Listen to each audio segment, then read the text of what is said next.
bệnh lo là bị flu hay không nữa. We are. Let's see. Well, good morning, Judy. Good morning, Hal.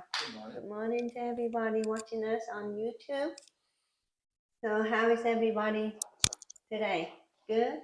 Good. Hopefully, Katie's on the way. Yep. Yeah, it's a bit cloudy, but hopefully it will be warm. Flowers are blooming. Yeah. At least Spring. the dandelions are alive and well. So hopefully we'll have spring weather soon. So per Hal's request last week, the topic today will be on commitment. I think it's a big topic, and it depends on what you really want to talk about. Commitment to what, right? But what is commitment? What is the definition of commitment? Not well, and commitment in general. You can be committed to a project, a job, a person, a dream, whatever. But what is the definition of commitment? What's your definition? Well, I go by what the research shows, right? So commitment, according to research, is a psychological attachment to something, and you intend to continue with that attachment. So there is an attachment to that in general. So if you're committed to your job, psychologically you're committed to your job. If you're committed to your goal in life, then you have to be psychological committed and attached to that. If you're committed to a person, psychologically it's all in here. So we're talking about meditation and the thought, and it's this psychological state, right? It all goes back to your thought.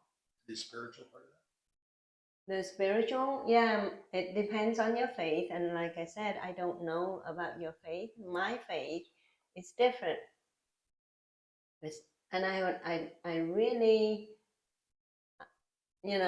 this mindfulness meditation is not a religious practice.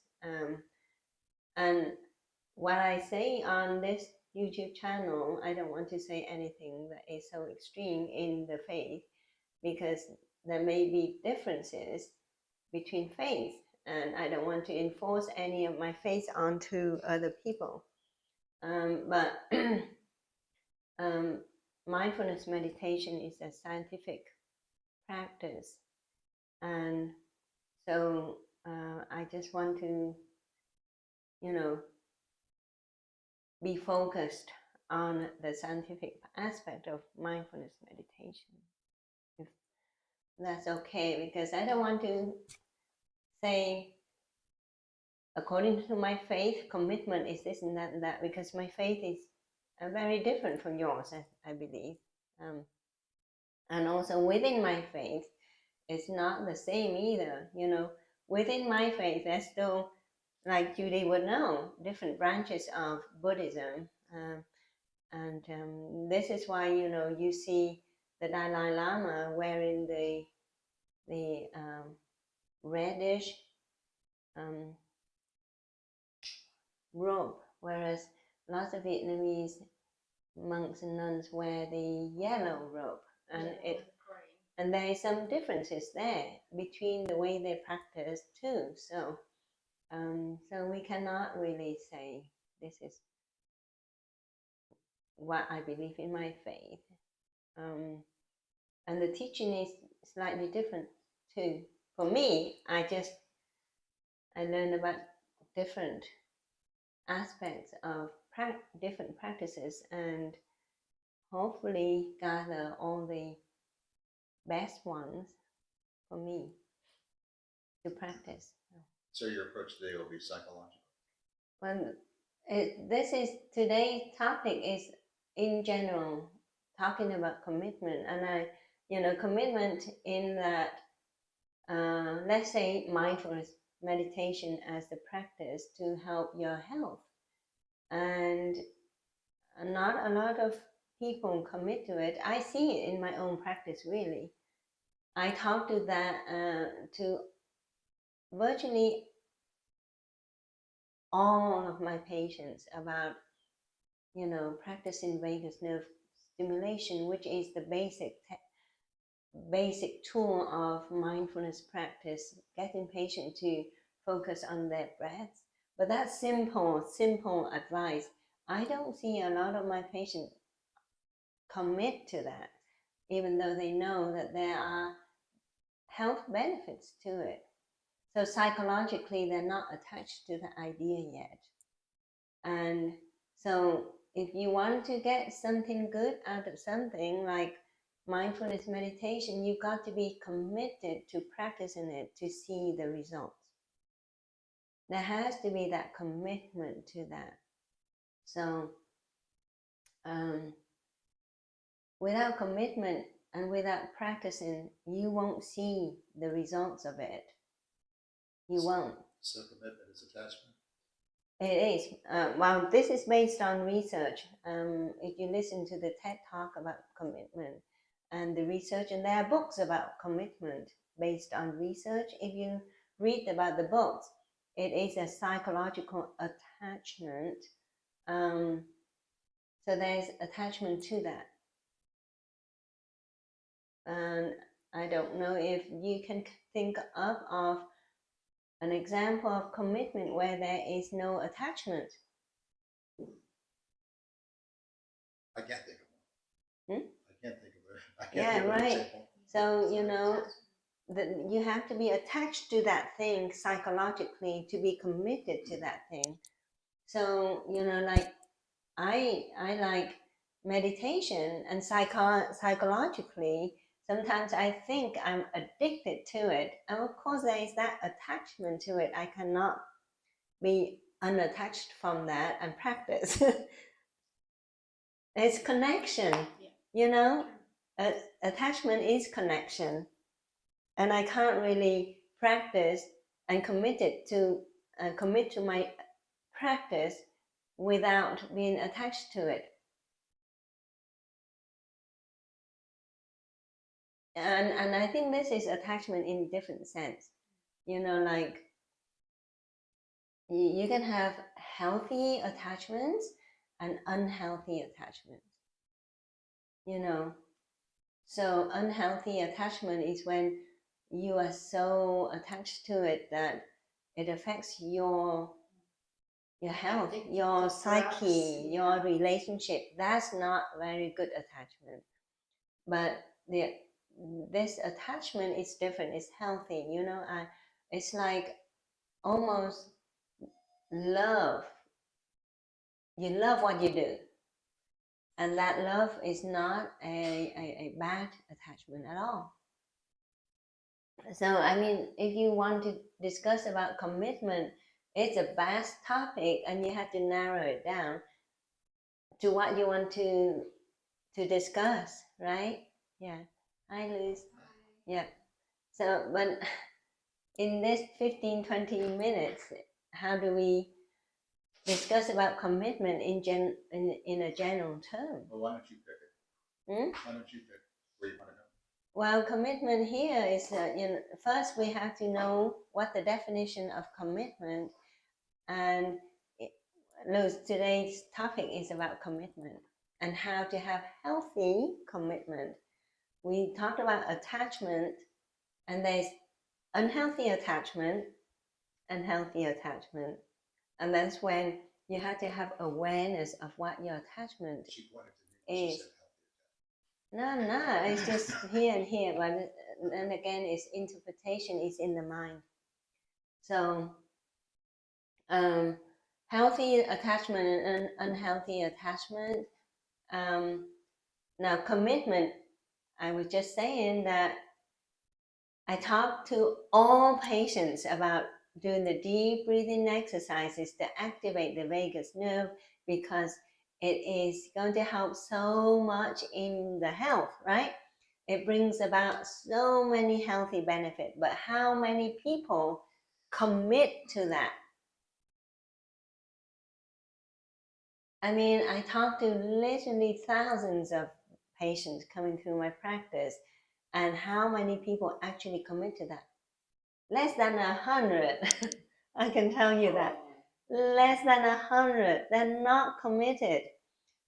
So what do you think will help people to commit? Why do some people commit to certain things? And why is it that some people don't want to commit to that thing even when it's healthy and beneficial? They get a wake-up call.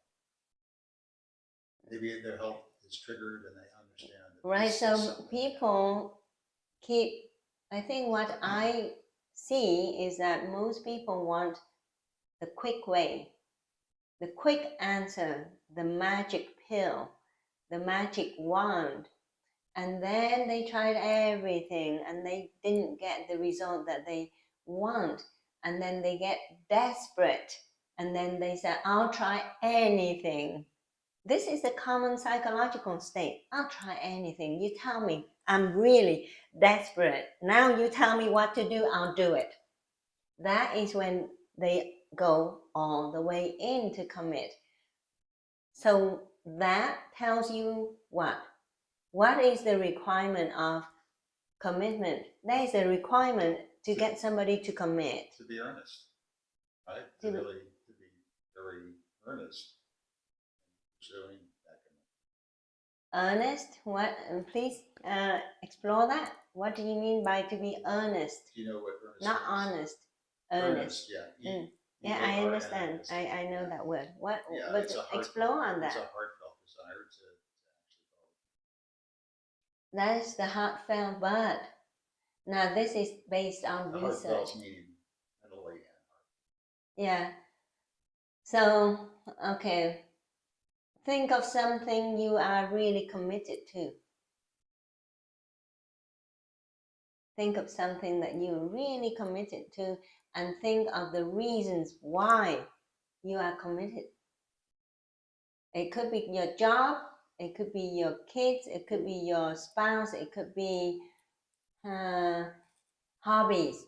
Why are you committed to playing tennis? Why are you committed to doing yoga and so on? Why? What drives you? Why am I committed to going to work and put all my best every day? Why? In your mind, that is value to you. Value. So there is value in what you do. What else? You see the fruits of.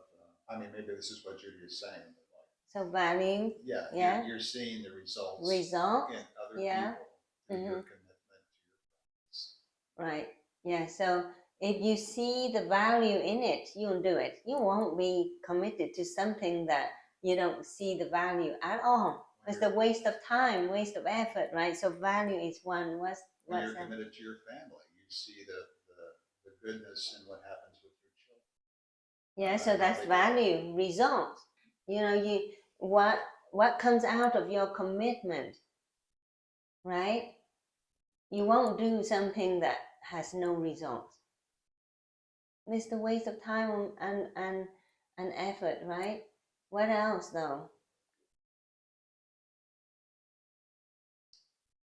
Well, I mean, I think, commitment in marriage, you improve each other. Because the commitment is there, long standing and helpful, and when there are rough patches, your commitment helps you resolve those. But you commit to what though? I mean, what? You commit to the other person. Right, but is commitment a conditioned practice or unconditional practice? I think that is kind of a strong statement to say it should be. It should mean in marriage. It should be. No, I think. Huh? Okay, I'll give you an example. If you say that in marriage it should be a commitment, now you help. I am sure in your practice, people come into your practice with abuse, right? In the marriage, there is abuse. What would your advice be to your client? You should be committed to that marriage, or you should get yourself help, or you should get that person help? What? Are we talking about a legal client or It doesn't, it's just a general. You said that in the marriage, you should be committed. Should is a strong word. It needs to be applied carefully, Well, I mean, I believe. I've seen a lot of domestic violence cases. Exactly. So what In would which the spouse that was battered forgives the batterer and they resolve to work it out. yeah, I've seen that happen a lot. right. But by the time they get to you, they have done that many times, right? They have forgiven and they have stuck with that person forever, and then it came to a breaking point. So well, not every domestic violence case ends happily ever after. Let me be Yeah. clear about that. But Yeah. I have seen a number of them where if it's a woman that was battered, has the wherewithal to forgive her husband, yes, who's the batterer, yeah. and they move forward together as a family. Yeah, I don't think you can generalize and tell everybody that you should. I think that is very dangerous statement, because you don't really know what's going on in the relationship, in the household, in the goals of the people in there, in everything. So, and I think that's why it's a very, very intricate topic when it comes to commitment in marriage. We're talking about general commitment, like we're talking about mindfulness meditation here, right? Commitment, and understand the definition of commitment, understand what drives somebody to be committed. You don't tell somebody you have to. You've got to understand what drives that person to be committed to something. Talk about values. So if we don't see value, and then we only, to me, like that's, I was listening to something about the marriage before. Yeah. So there's I think the 6th stage of that marriage. Yeah. So a little bit of hopeless, a little bit of forgiveness, and then a little bit of like giving a second chance, or second chance, and then it's like slowly quiet. How about third and fourth and fifth third and chances? fourth, and then you it's keep on like, forgive, promise, so at forgive, the promise, end, like, nothing happened, right? So the You've last, gone through that, so you understand it. yeah, so that's a lot of stage of Mhm. it. So if we see value that is worth it, maybe that can be reversed to the end, maybe, or after the 4th, 5th, 5th stage, and then maybe it's done. Mhm. That's why there's a lot of people in the world, we see that happening. Right. Yeah. Yeah. We need to have Yeah. Respect or core values. Mhm. If for me too, you can actually be you and walk with your or be with your core values, right? Yeah. But also it requires an effort in be constant. Yeah. In a discipline, I think in many ways, because it requires to be healthy. I'm very clarifying health. I need to be constant. I have to remind myself, or I have to make a deep breathing. Yep. Have I deep breathed today? Have I taken enough water? Have I didn't eat? Yeah. So it's a dedication to it. Sometimes you have to choose different commitments. Yes. Choose between different commitments too. For example, young working mothers, right? Before they marry and before they have kids, they put everything into their career, and they got to this position where they earn a lot of money, right? They have status. They were very committed to their career, and then they get married, and then they have kids, and then they have new commitment. Yeah, all the commitments are good commitments. They're committed to their husbands, they're committed to their children, but they cannot keep both. Sometimes it's very, very hard. And they have to choose between commitment, which one to let go. Which one to let go. So when they make that commitment, which one to let go, what they have to do to choose. Well, I think Right. the illustration you just gave is obvious, right? You're going to prioritize the children. The value, yes. Well, it's obvious, but there are some people out there who don't. Yes, some mothers out there don't. Some people hire a nanny, right? Yeah. So, but in order to choose, so then what helped you to make that decision? Obviously, the value is bigger, right? So there's values and treasures in that thing that you do, and there's trouble. There's always, like you talk about marriage too. How much values and treasures do I get out of that relationship or that thing that I do, and how much trouble will it give me? What's the balance? If you get more trouble than it's worth, would you be committed to that? No. It's hard here. Psychologically, it's really, really stressful for you. So always, when you do something, you have to balance the cons and the pros.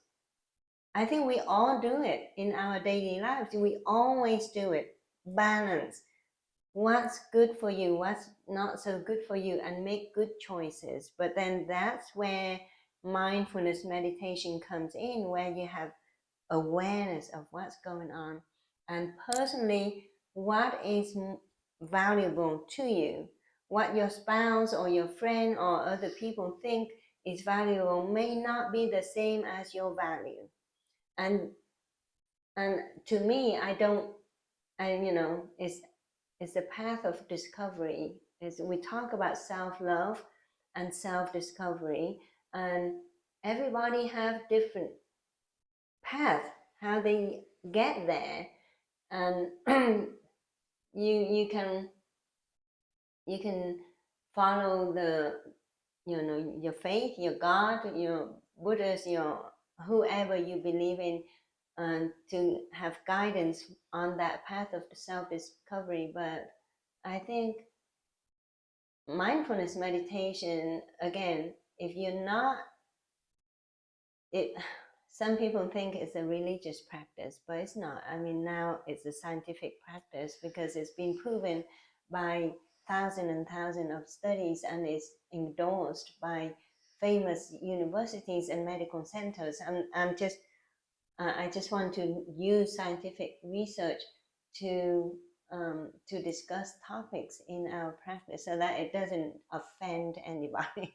So when it comes to faith and different faiths and who should do what. But again, you just have to think about, for a person to commit, that thing that they commit to has to provide value, more values than troubles. If it provides more troubles than values, they shouldn't be committed to that, right? Contribution is another one.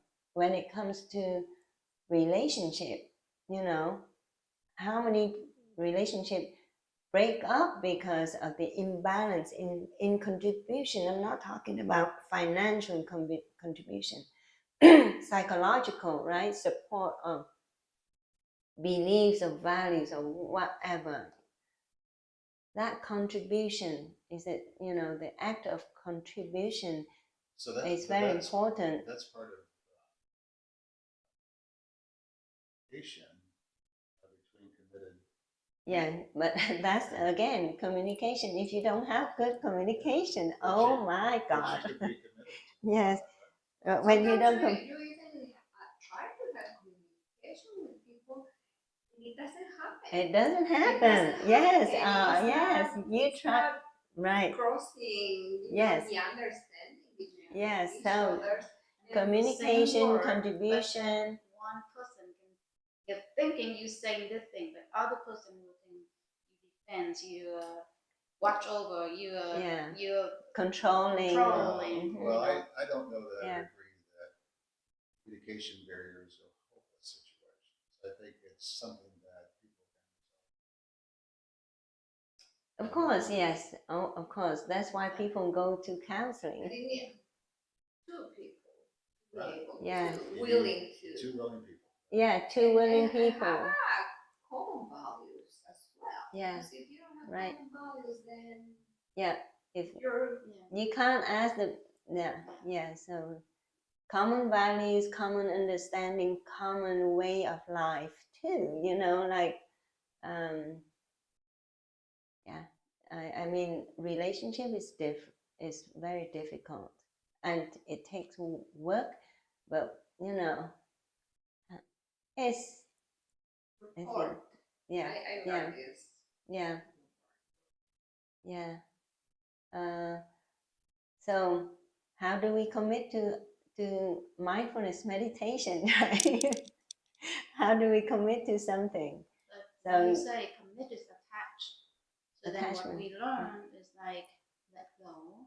mm-hmm. We learn about everything is like impermanent. Yeah. So you cannot just keep attached to something and hurt yourself or like desperate yourself and suffering yourself. Right. So we need to learn and combine the whole thing together.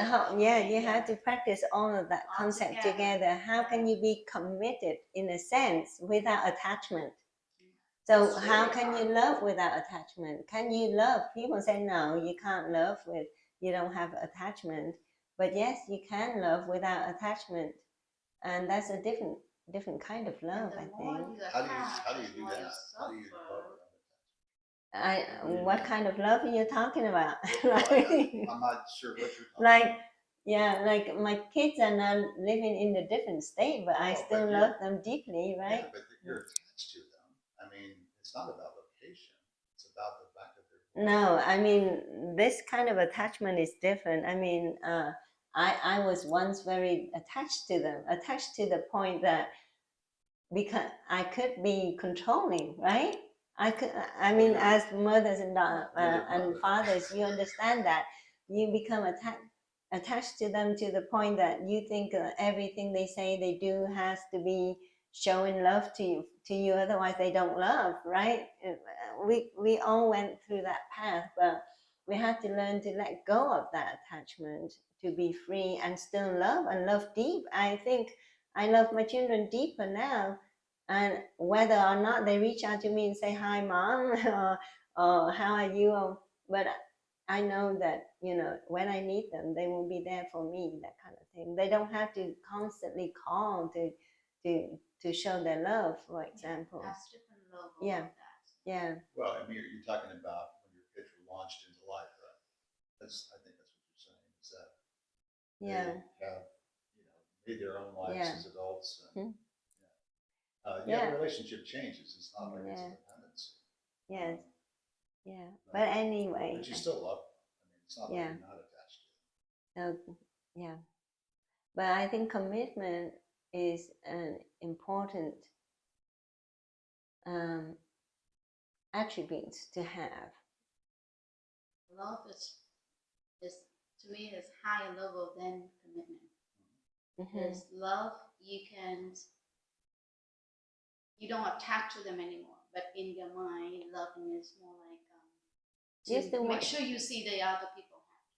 Yes. Does not mean you have to be there all the time and watching them and then attach to them anymore. Yeah. So attach is commitment, but then loving is higher than commitment. Yeah. Well, I appreciate this topic today because, the last several weeks we talked about suffering, we talked about attachment, we talked about permanence. And this is a nice bookend to that because, I think given the right circumstances, commitment can trump suffering, attachment, and impermanence. Things can change.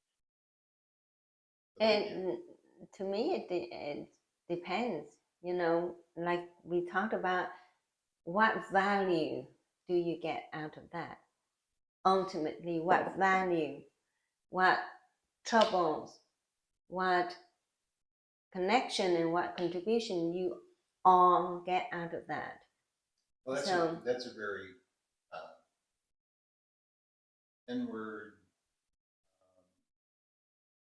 me attitude, and I think sometimes that's inconsistent with. But, again, thank you for taking this topic on today. Yeah. Well, that's based on research findings, right? They did studies and find out what factors need to be present for someone to commit, and that is, like you said, it's you just said it's mean. Is it mean or me? No, me attitude. Me attitude, like self, right? But again, that is what the research shows in general public, not based on faith. Faith is. We need to remember that sometimes the facts don't suit us. Simply. Yes, yeah. This is a fact, but it doesn't suit me. Yeah, right. Yeah. And it's when we become very stubborn and decide not to listen to the facts. Yeah. I think we need to have a little humble heart in every action and try to. Sometimes. I like that. Not be hard. Yeah. Yeah. But when two people don't have the same goal anymore, the other person cannot force the other person to do whatever. Again, you have to be careful saying things like that, because unless you're communicating, I know that you have to. Well, that's why it's hard. So we always think, and we must think that communication is very important in life. Yes, but when communication breaks down, that's a problem. It needs to be fixed, and it needs to be fixed. Yeah, right. Yeah. The two people don't have the same destiny. No same, same goal. Just never meet, right? I mean, that's what in the past, like we hear story or we hear from movie, maybe even that. So if you have a different destiny, and then you never meet. No. So it's like you're the parallel, walking parallel way, but just never meet because you don't have the same destiny or the goal of life. Same way of thinking. If you don't, you not all the time same way of thinking, but at least a lot more than differences, right? It's very hard. Well, with that, let's go on into a meditation and focus on that topic. So I invite you to take deep breath in and out and assume a comfortable position. Return to this present moment.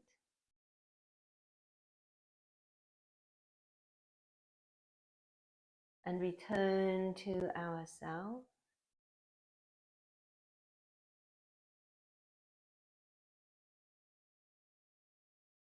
Start to raise awareness about our breaths.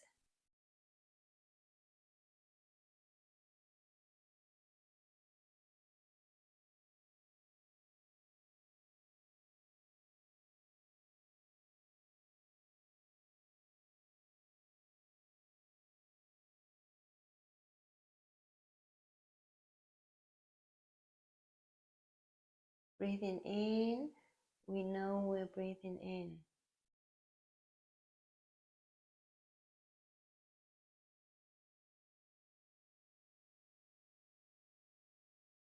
And breathing out, we know we're breathing out.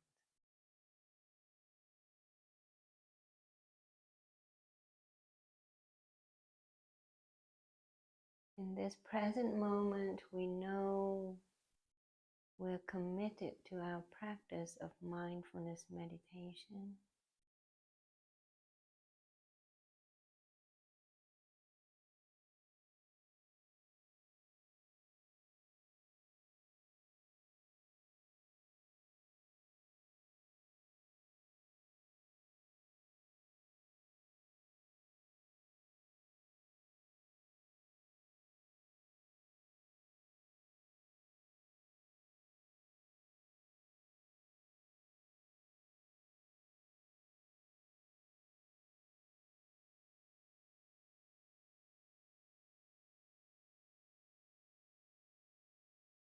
Deep breathing in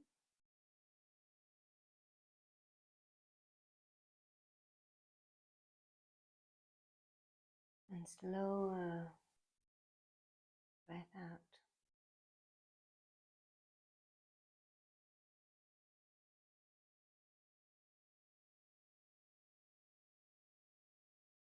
Raise awareness of how we are at the present moment. The sensation that is going on in our body.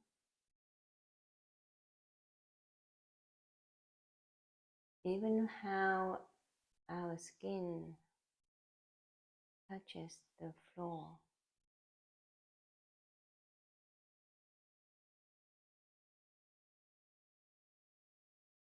How the sensation in our fingers and toes, legs, arms, back, neck and head is like in this present moment.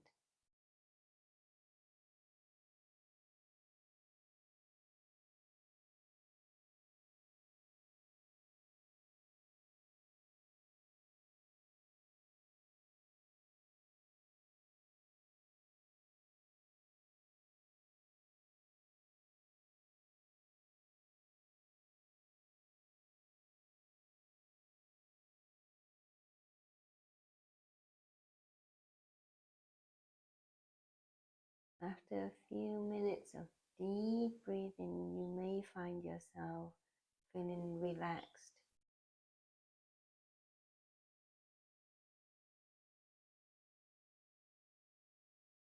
All you know is this present moment.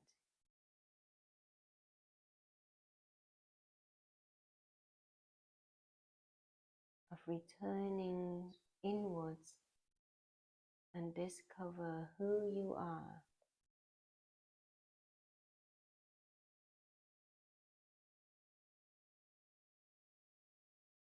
Be with your sensations and be with your thoughts.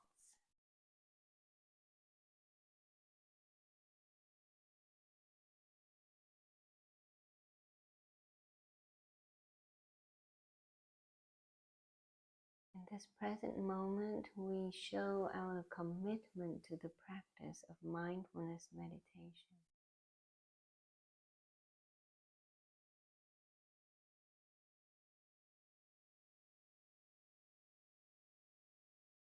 And we can focus on our thoughts and our mind to see what treasures and values we get by practicing mindfulness meditation.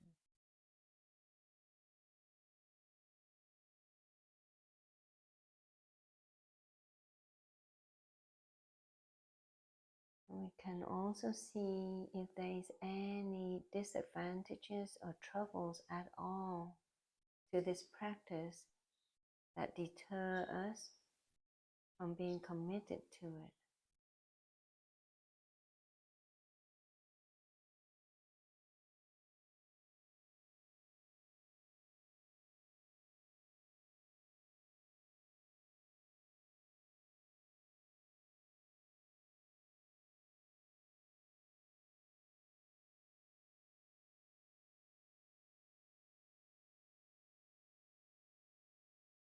In this present moment, when you return to yourself and you see things and hear things and feel things with complete awareness,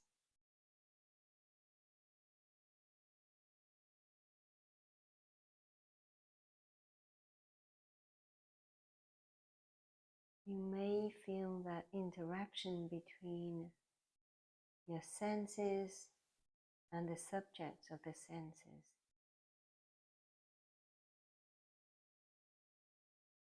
At the higher level.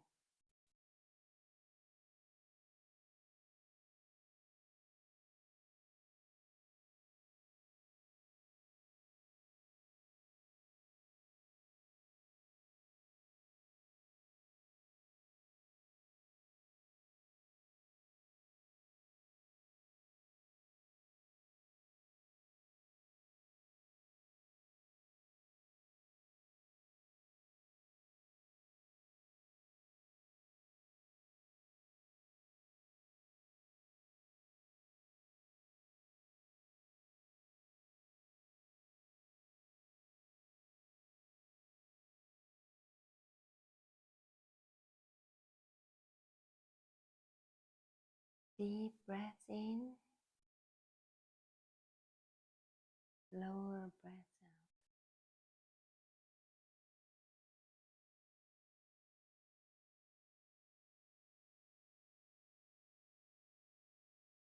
out. As you practice raising awareness of everything that is going on within you and the interaction between you and the surrounding,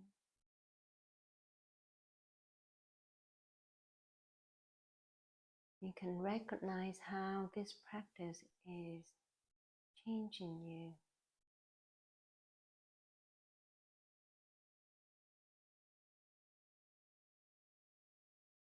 Besides feeling more relaxed and less anxious,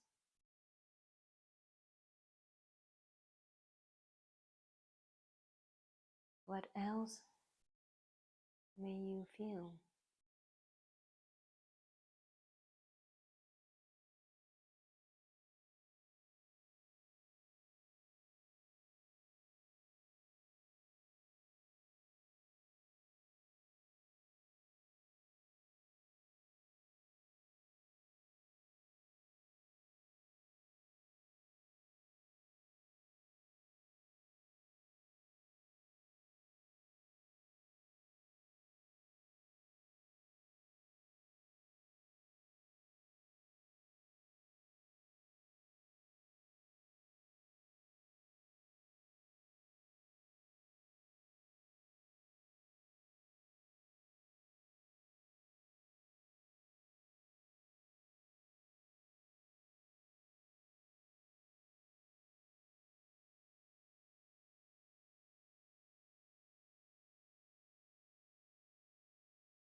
Deep breathing in,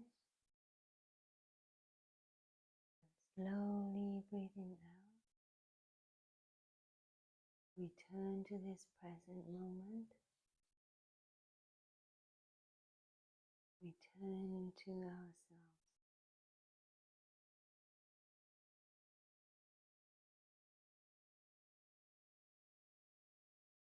Be aware of how you breathe, how you feel, what thoughts are entering your mind.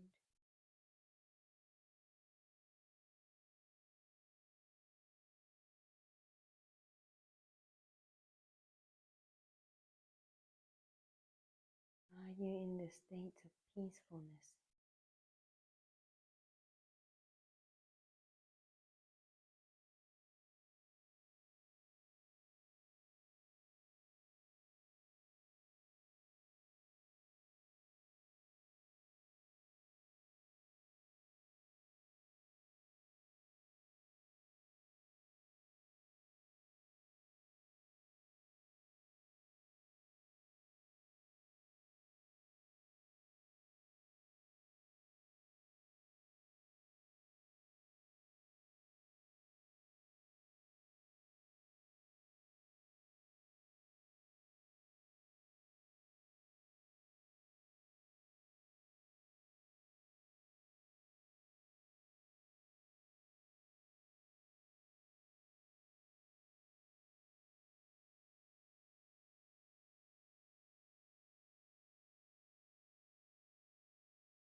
each breath, do you have the awareness of what's going on within you, within your mind? With each breath, are you staying grounded in the present moment?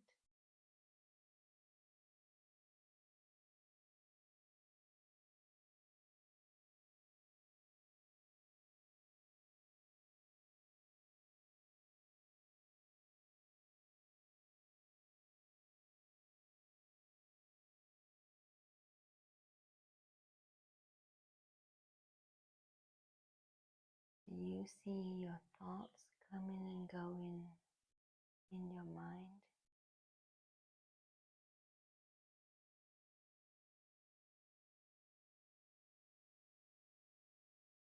What is the awareness about those thoughts?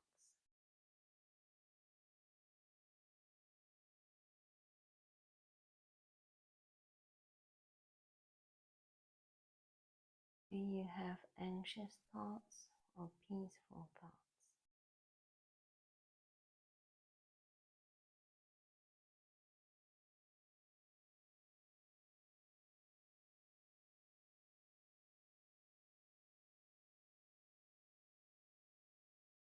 Or do you have no thoughts at all for a split second?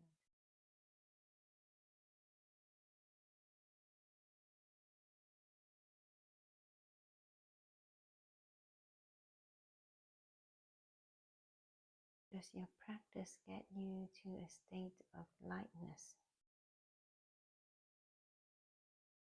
of emptiness?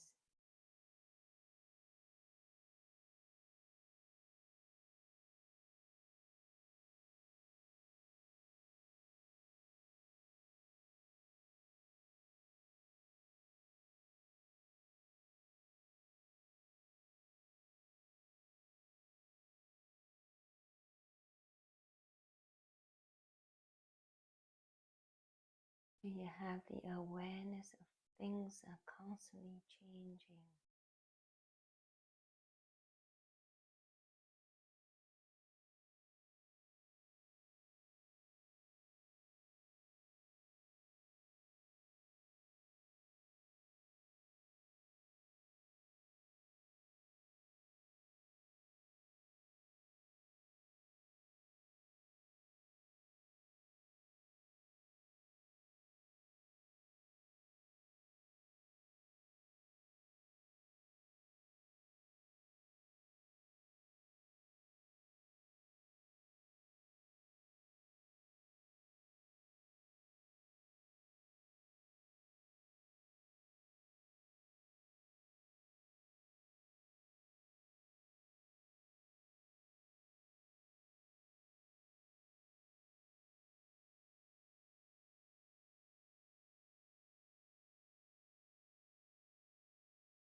Breathing in, we know we're breathing in.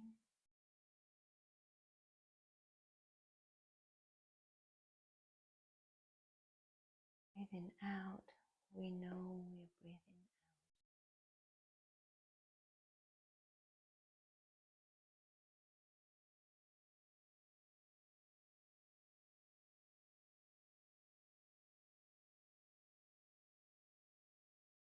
following our breath, we become aware of this body with all of the senses and our existence in this present moment.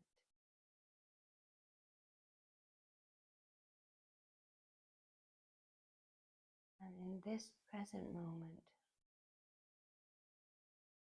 we don't need much to be in the peaceful state.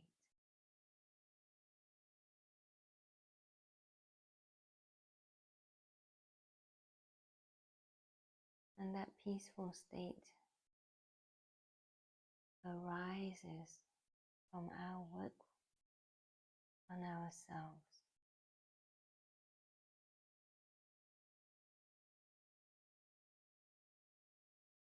from our awareness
Breathing in, we know we're breathing in.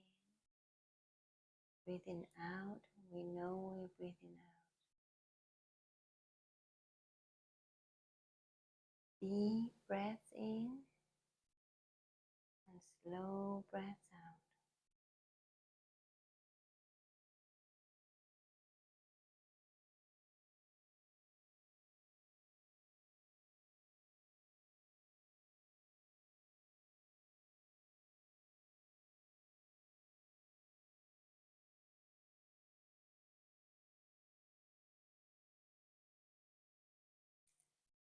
And start open our eyes and move our hands and fingers, feet and toes.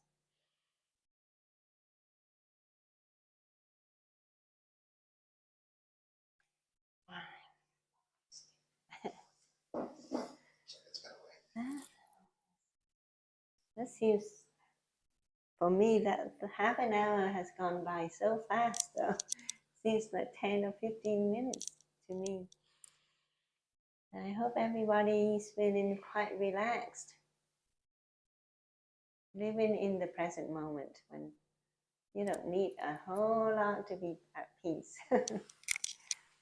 You don't need anything at all. Well, why don't we do some stretching and then go for walking meditation.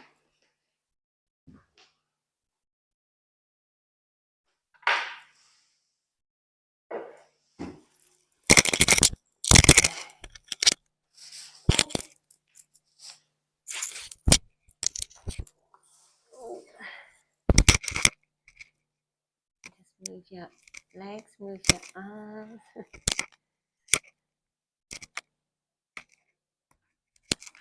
Use your hands.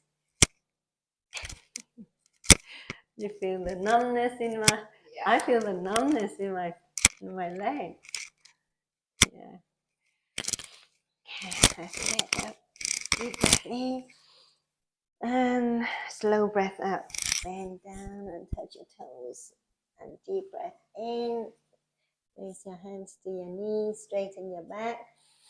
And breathe out, go back down to the floor and deep breath in, go slowly all the way up and raise your arms up. And breathe out, put your arms down and do 2 more like that. Deep breath in and breathe out, and down and touch your toes on the floor. Deep breath in, go back to your knees, straighten your back. And breathe out, go back down to the floor.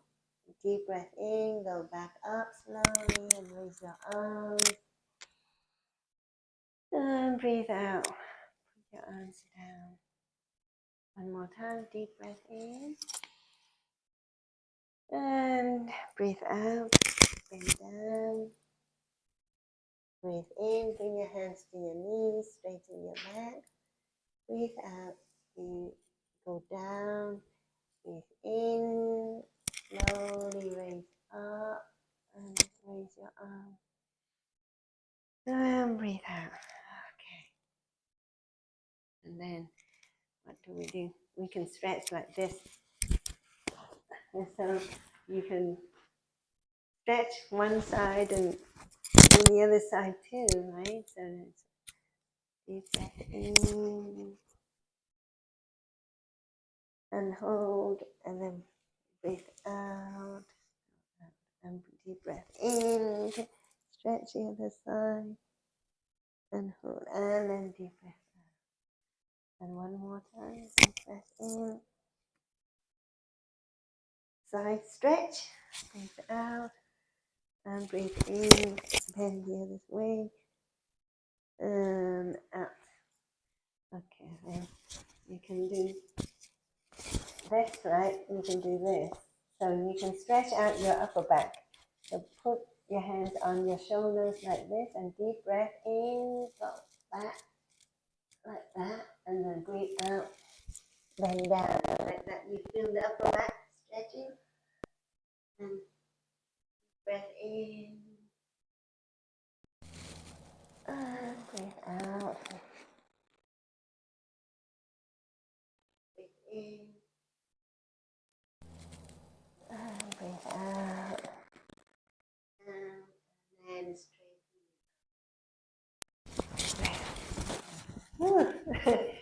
Swing, swing. That is your arms a few times. And don't forget to breathe deeply and slowly. Okay. And then you can do this too. Swing up. Swing and raise your feet like that a few times.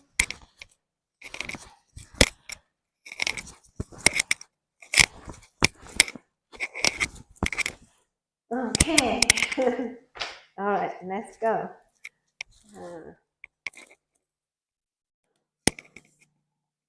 And just listen to the bell. And then just walk slowly and breathe in and out deeply.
do one more circle.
We'll share experience and discuss a little bit more before we end. So, how was it for all of you today? Refreshing. Refreshing, that's good. You find it easier to practice mindfulness meditation? Yes. Yeah. I always feel very light and just want to take deep breaths all the time. Right. All the oxygen has to do something to my brain cells and all other cells. So, do you have any challenges, any difficulty during your practice? Things to bring up to like what we taught Mm-hmm. today, the topic. Yeah. Memory of things similar in the past. Yeah. Thinking about what we learned, I said, okay, let's go detach. Don't Yeah. suffer from it. That kind of like in my mind. That sounds like forgiveness. And when you really forgive, you not only forgive the person, but you forgive yourself from stuff. You gain that relaxation, you gain that peaceful mind. Yeah. Mm-hmm. Yeah.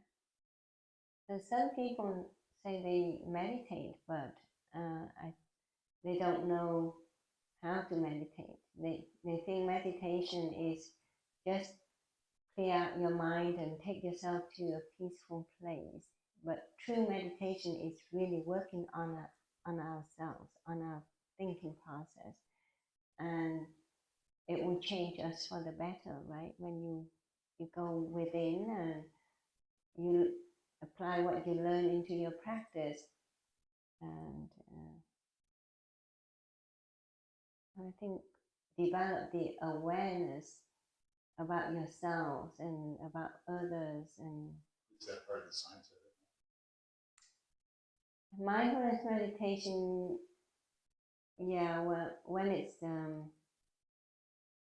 studied by Harvard Medical School, and when they use it for psychological healing, right? Because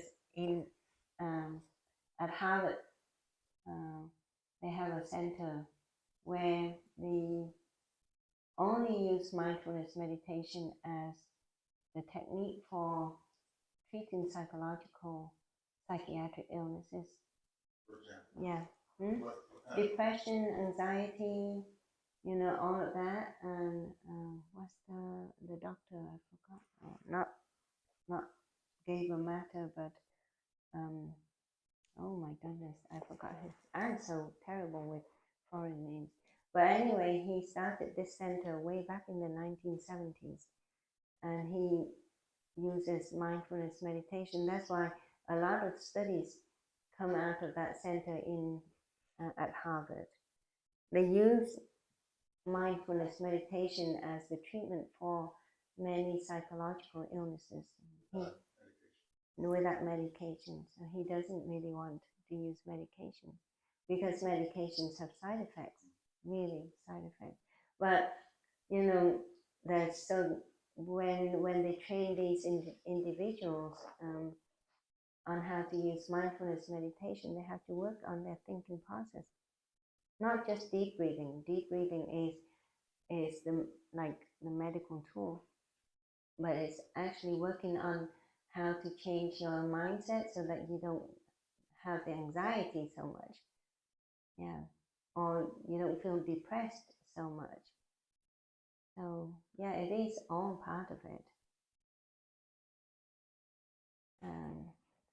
Working on your own thinking process in here.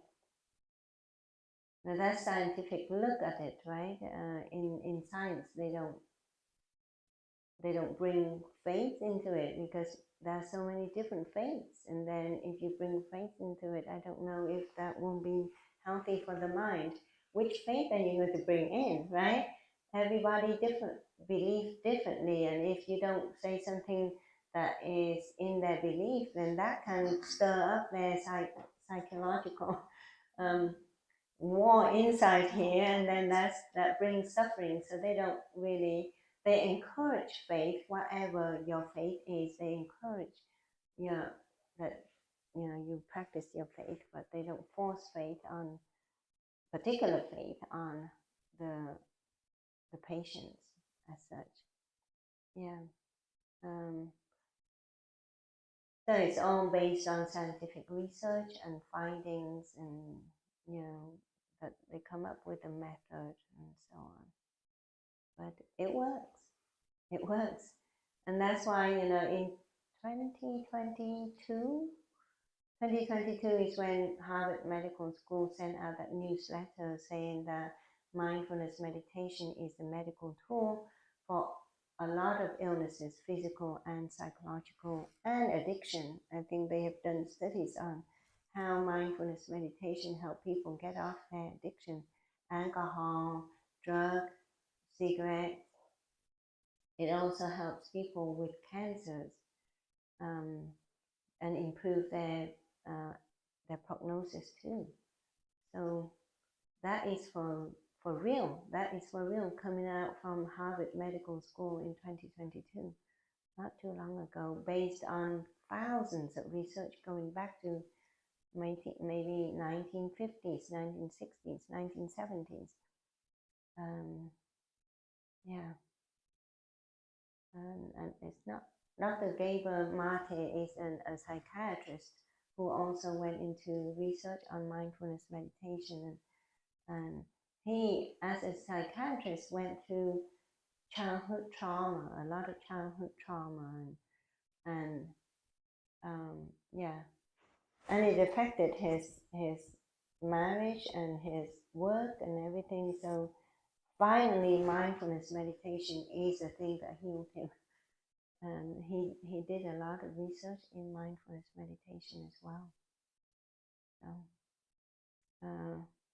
So there's a lot of data to support that out there. So yeah. But there is no limit to the practice, though. You just get better, because if you go deep and deep into meditation, there's different levels of meditation. What we learn and what Harvard Medical School and other centers do research on is just the basic just the basic of Vipassana meditation. I think it's What is that? Vipassana meditation is a form of meditation that originated out of India from Hinduism and Buddhism. But I think all of those research, they look at the basic of what is the basic step of Vipassana meditation, right? So the first step is to raise awareness on your senses and your brain, your thinking process. And that's the first step, and that's mindfulness meditation in the research. But in Vipassana, that is just the beginning. That is just the beginning. So the more you practice in Vipassana meditation, the more wisdom and insights you get.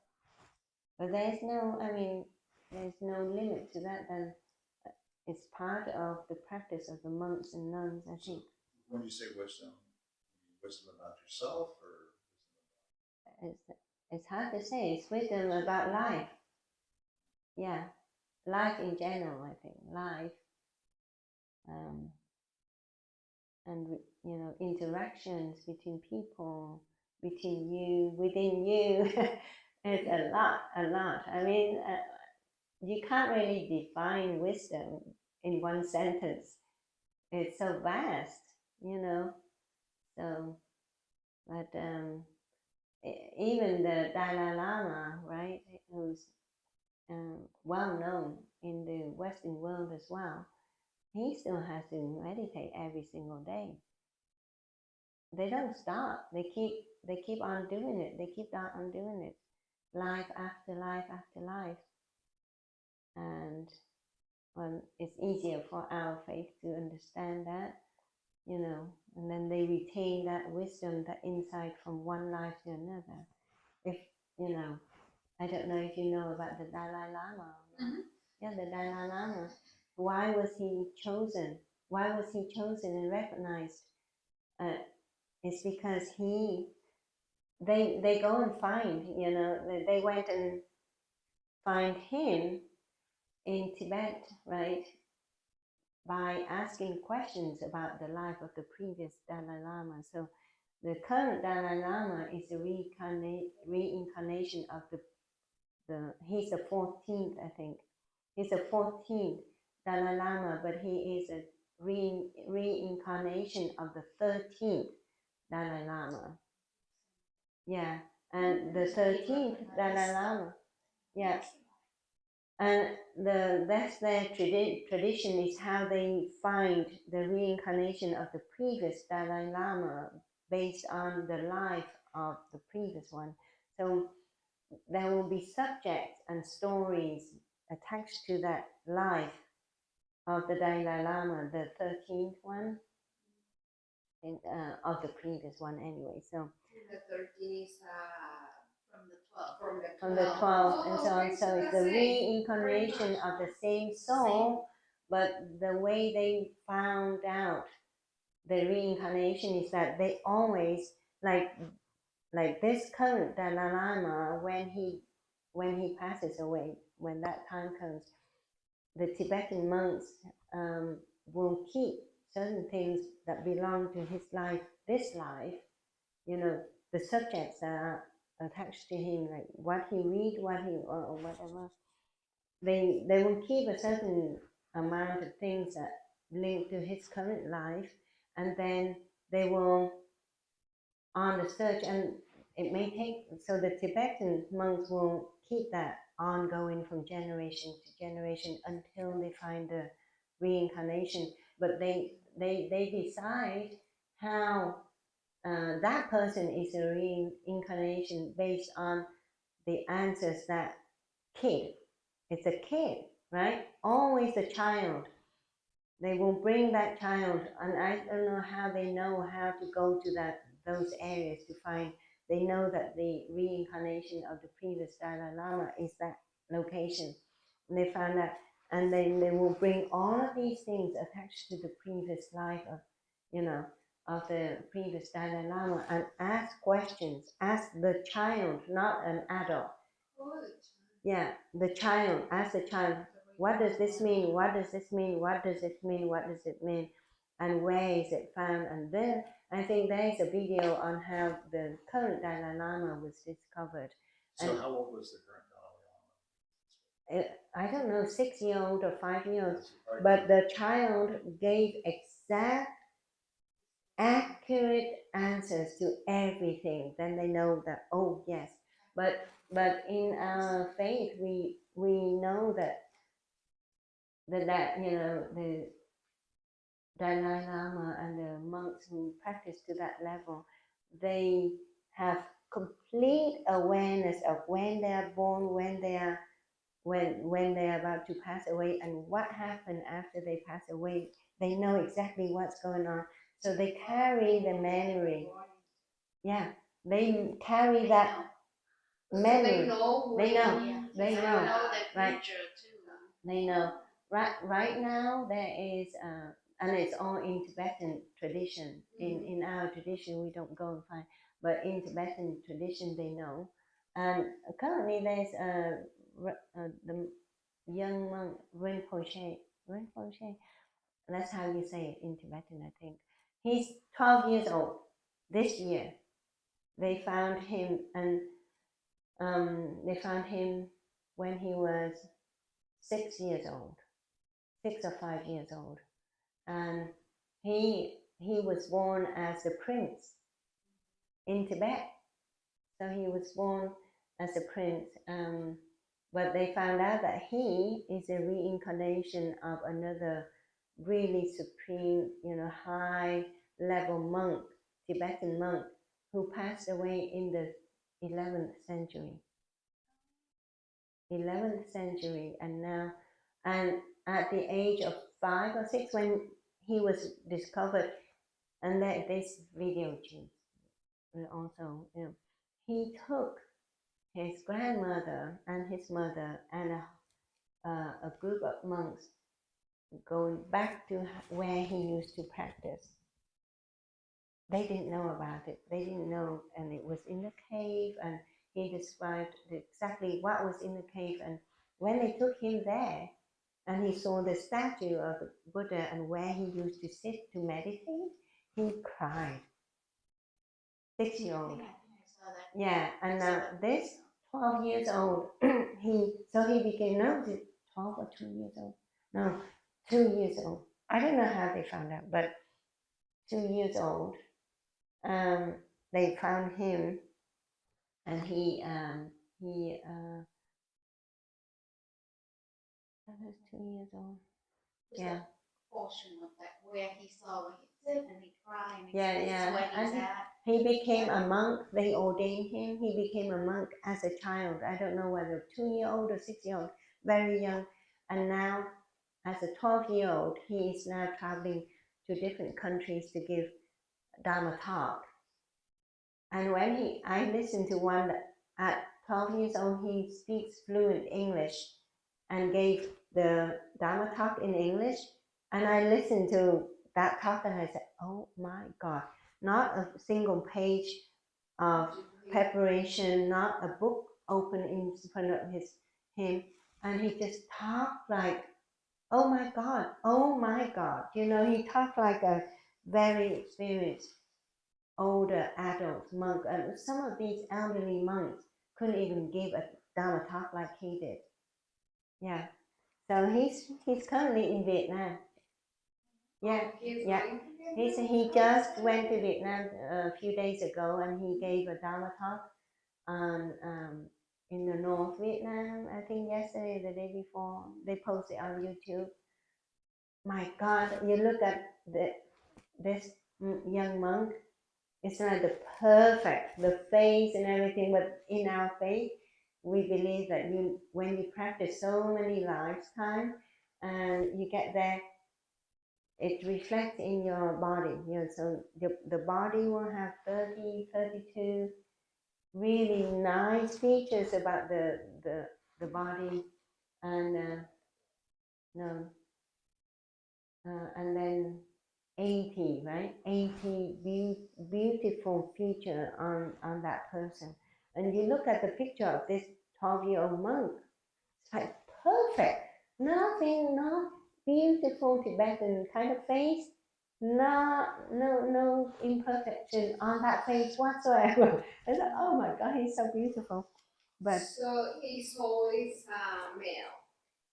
it can be, yeah, it can be female, too. Now female, but I don't know. I don't know much about the Tibetan tradition. I would like to have time to read about In that. your tradition, Yeah. it can be a male. Yeah, in our tradition, it can be a male or female because we have a bodhisattva who is male and female. Male, female, ultimately,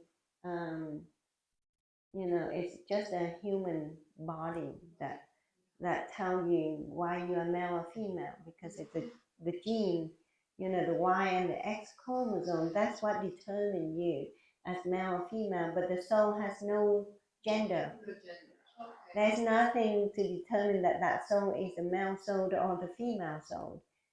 It's only when you get into a physical body that of an animal or a human being that you have that determination of male or female based on the Y and the X chromosome. So I they think, practice like, Buddhism differently in different countries. Yeah. Yeah, different, like Zen. Even within Buddhism, there's different way of practicing, and I'm not. I just share this as my faith. So in my faith, Buddhists believe that there is no one fixed thing, because you got to have different paths for different people based on their different level of understanding, right? So and it's just common sense. You can't really expect a person who hasn't gone through kindergarten and high school to go and learn university level, right? You've got to go through that step, and the way the Dalai Lama, he's so high. I mean, he's not going to take lessons that I did, so yeah, and that's our faith. You have to be flexible. You have to find the way that works for that person, even in Buddhism. You've got to find the way and the method for different level, different person. I didn't understand what you said about the Dalai Lama. Follow what you No. I mean, he has so much understanding, he doesn't have to start at my level, right? Yeah. He doesn't have to start at my level at all. He has already come in with that supreme knowledge. Very many Yes. lives. So Yeah. So, like this young monk, 12 years old, he didn't have to take through the step. I was very slow. I take through the step and I couldn't even understand a fraction of what he understands. He already brought that into his life because he retained that. When your awareness is so I mean, it's supreme. not your body, it's Hmm? your soul. Your You soul. want that knowledge. Yeah. And then we Okay. believe that, and scientifically, the monks who they've done this at Harvard, I think some other institution where they get the monk in and do the MRIs of the monk and do the electrical wavelength of the monks who practice meditation for a long time. Their wavelength is different from ours. They have a lot of alpha wavelength. Lot. We have beta, theta, whatever wavelength, but yeah, their electrical wavelength in here is very different from ours. And the frequencies, like Einstein, his wavelength, or even Elon Musk, his brain wavelength is a lot higher than our own wavelength scientifically. If we are taken to the lab and do the MRI and put electrodes on our brain and measure the wavelength, already our wavelengths are different from Elon Musk's or Einstein's or the Dalai Lama and so on. And probably a lot of people have that. If they have lived previous lives, they carry their knowledge, and then they go and check their brain, and they have a There is chemical some, imbalance, right? yeah, there is some. They bring that memory from past life. If you believe in reincarnation, you know, some I respect that some faiths don't believe in that. Well, there are a lot of stupid people in the world. That would be kind of an argument against reincarnation. If you're learning and being reborn, you would think that we would all be at a certain level of enlightenment after No, tens of thousands of yeah, but a lot of, if we don't practice, we don't retain. If we don't practice that awareness, we lose it at death. That's what we believe. We lose it. We don't take it with us. You can still reincarnate. You just lose your knowledge. You lose it, Yeah, they don't- and they say yeah. So I think with research too, especially if you look at the 9/11 event, if you go on YouTube, there are stories of people who died tragically in that event. Now they reincarnated. Tell the story. They yeah, know that the past kids life. yeah, they're kids now, and they tell the exact event, what their names were, what they did in that building at the time, because it's so tragic that they can't forget. Yeah, it's on YouTube. Something that impresses your mind and never go. Yeah. Gone. Yeah, so there are stories. Yeah, kids on there. If you go on YouTube and you put in the 9/11 reincarnation stories, yeah, We they're never there. believe in that because, like, sometimes you hear that, but 3 years old, they never learn piano, but how come they become really play piano wellly without learning? Yeah, Because maybe yeah. last life they just was the pianist, you Yes, know? yes. So that's, I believe for sure, they reincarnate. But when they studied these kids who had memory of their past lives, those memories start to fade away from the age of 6, 5, 6, start to fade away and they forget. So how do you keep it? Yeah, So how do you do it if you have memory? How you don't forget them? You have to practice, from lifetime. I mean, in my faith, we believe in reincarnation, and we live for many, many, many, many indefinite lifetimes, right? Many lifetimes we have been gone through, but that's our faith. So your point was about the 9/11 kids that they start to forget after 6 years? Well, 6 years of age? in general, they say this in general, but the traumatic events they may not remember. So if you read the books, oh my God, this is another psychiatrist. I have it on my phone. The book.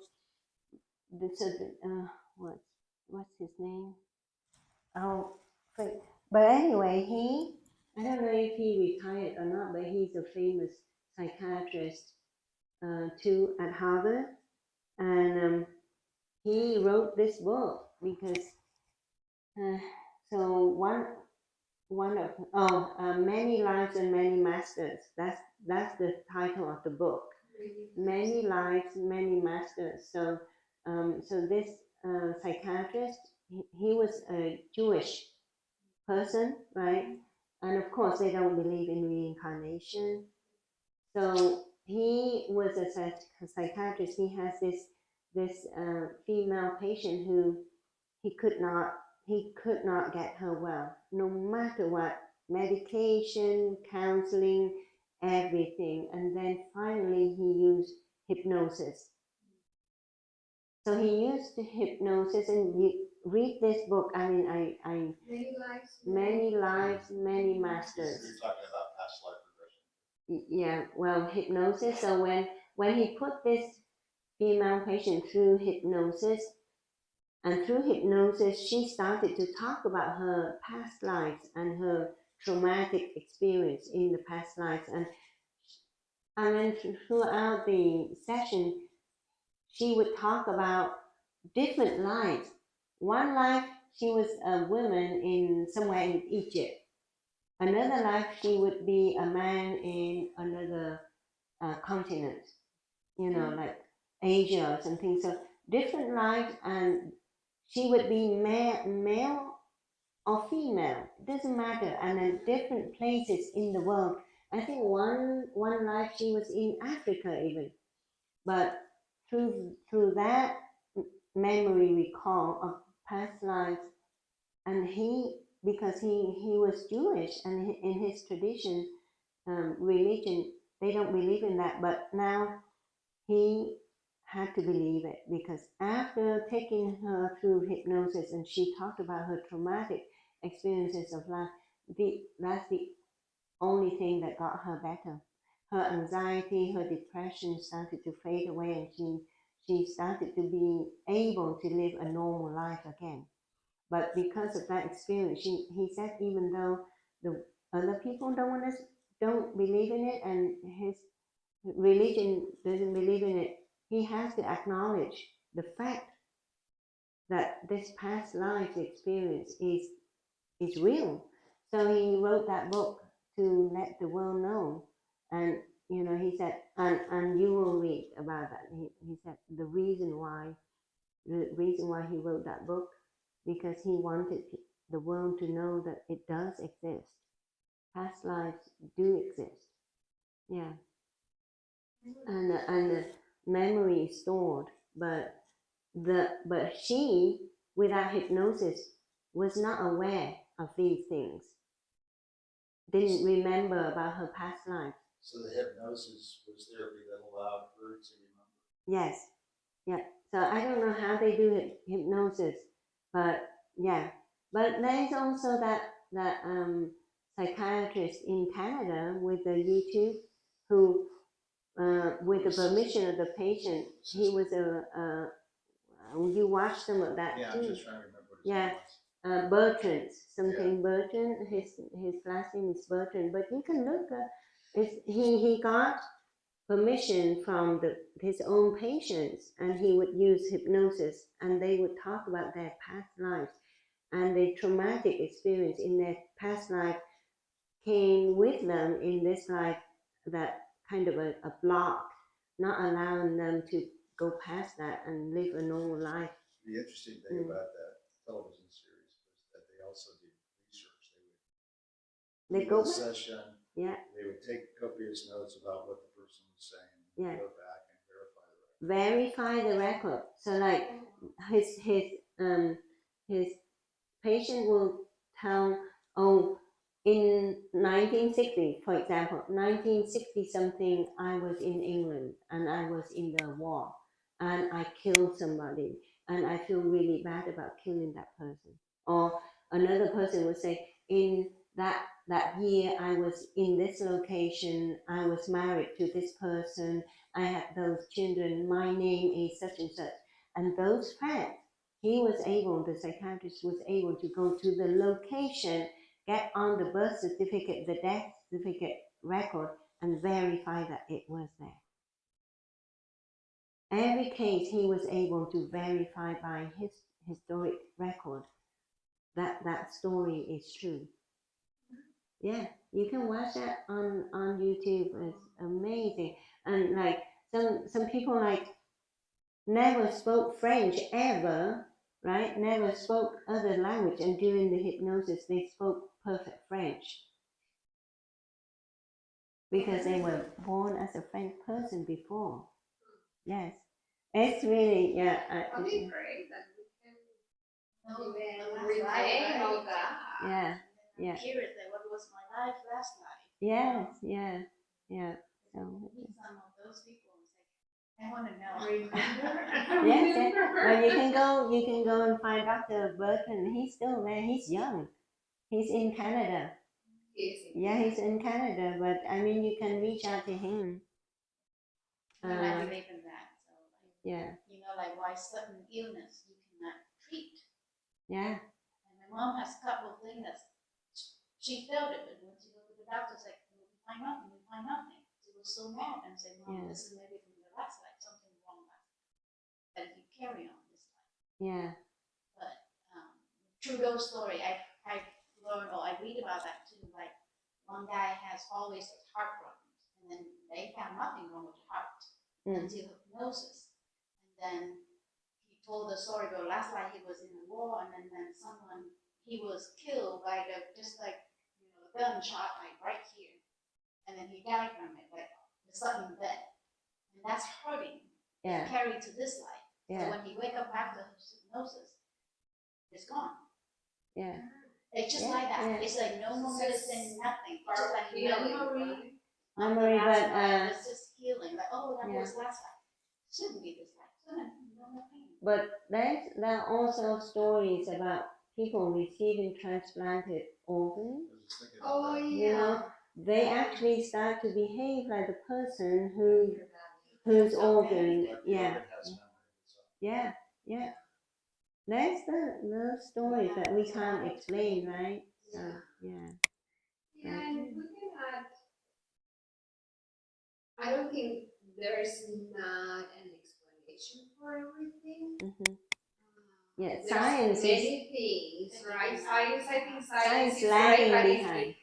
behind. Yes, Yeah, so I lagging think behind, some things you yeah, just have to know. yeah, yeah. Okay. Yeah, you don't try to explain that to everybody, but they'll Yeah, look at you. yeah, yeah, You're yeah. Okay. like good on your mind, right? Yeah, yeah. Well, with that, I think we come to the end of today's session. Next week I won't be here because I'm going to be traveling for conference. So hopefully we'll resume the Saturday after that. Yeah, it's raining now. I will be missing 2 Saturday. I'm going to be. Oh yeah, yeah. So yeah. Are you Okay. from the same origin? Yeah. Okay. Well, everybody try to have a peaceful, wonderful, happy weekend despite the rain. It's raining now. We thank the weather. It's, yeah, good for the plants. Good for us. So, yeah. All right. Namaste. Yeah.